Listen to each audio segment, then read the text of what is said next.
In this video, we're going to look at three separate pieces of what I call three-dimensional breathing.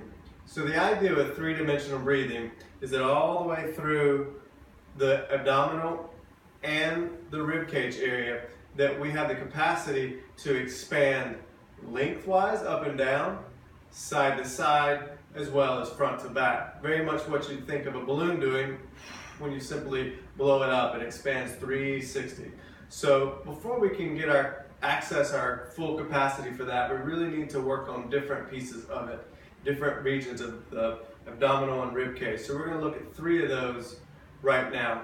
So I'm going to lie down on my back and prop my legs up here on a chair. This could be a coffee table. Basically, you want your knees and hips at about 90 degrees. Now, I do not have a pillow or towel back here, but if you feel that your chin is up like this, we want to have the top of the eye here and the chin basically in a straight line. So if you need to have your head propped up for your chin not to be flared up and for your neck to be more comfortable, please do that. So what we're going to do now once we begin the breathing is focusing on getting some movement in the lower abdominal area. So I'm going to find the bony area at the front of the hip, and then I'm going to take my fingers just in and down about an inch, and same thing on the other side. So light to moderate finger pressure there as I breathe in. And my goal here is to get enough descension of my diaphragm that it will cause an expansion in the lower belly. So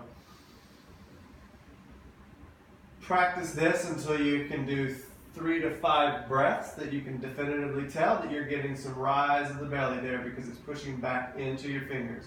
So that's the first area we're going to focus on. The second is getting some expansion of the ribs side to side. So if your shoulders and arms have the mobility to do this, place them along the sides of the mid to lower ribs, and then begin to breathe in,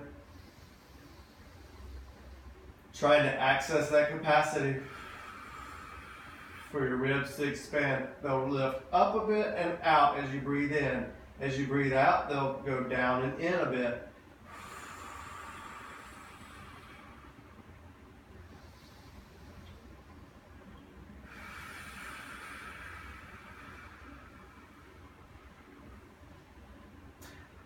It can be very helpful and also build core strength to exaggerate your exhales. So blow out nice and steady through the exhales until you've really emptied those lungs, and you'll feel those ribs drawing in. You'll feel that belly drawing in from all sides as well, particularly towards the end of your exhale.